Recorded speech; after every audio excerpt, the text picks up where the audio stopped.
বর্তমানে বিমানবন্দরটির runway, tarmac, taxiway ও অন্যান্য অবকাঠামো জরাজীর্ণ ও আংশিক পরিত্যক্ত অবস্থায় রয়েছে। কমিটির পর্যবেক্ষণে বলা হয়েছে, বিদ্যমান রানওয়ের দৈর্ঘ্য প্রায় ৬,০০০ ফুট হলেও এটি আন্তর্জাতিক বেসামরিক বিমান চলাচল সংস্থা আইকাওয়ের মানদণ্ড অনুযায়ী বাণিজ্যিক ফ্লাইট পরিচালনার জন্য উপযোগী নয়। রানওয়ের পুনর্নির্মাণ ও সম্প্রসারণ ছাড়া বড় ধরনের যাত্রীবাহী বিমান এখানে ওঠানামা সম্ভব হবে না।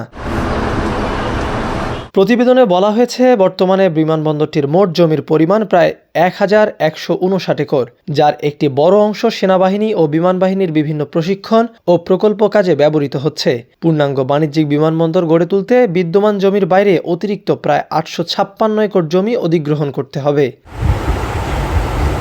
বিমানবন্দরটি আন্তর্জাতিক মানে উন্নীত করতে আধুনিক নেভিগেশন ব্যবস্থায় স্থাপন করতে হবে। পাশাপাশি নির্মাণ করতে হবে আধুনিক যাত্রী টার্মিনাল ভবন, cargo terminal, fire station, control tower, বিদ্যুৎ ও পানি সরবরাহ ব্যবস্থা, আবাসিক ভবন এবং সংযোগ সড়ক।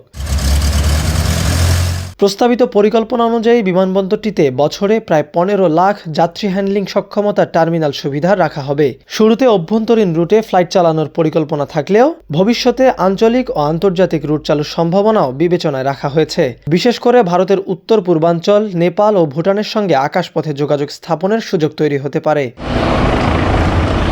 প্রতিবেদনে অর্থায়ন প্রসঙ্গে বলা হয়েছে, কর্তৃপক্ষের নিজস্ব তহবিল দিয়ে এত বড় প্রকল্প বাস্তবায়ন সম্ভব নয়। এজন্য সরকারি বাজেট সহায়তা, উন্নয়ন সহযোগী সংস্থার অর্থায়ন কিংবা বৈদেশিক ঋণের বিষয়টি বিবেচনা করা যেতে পারে।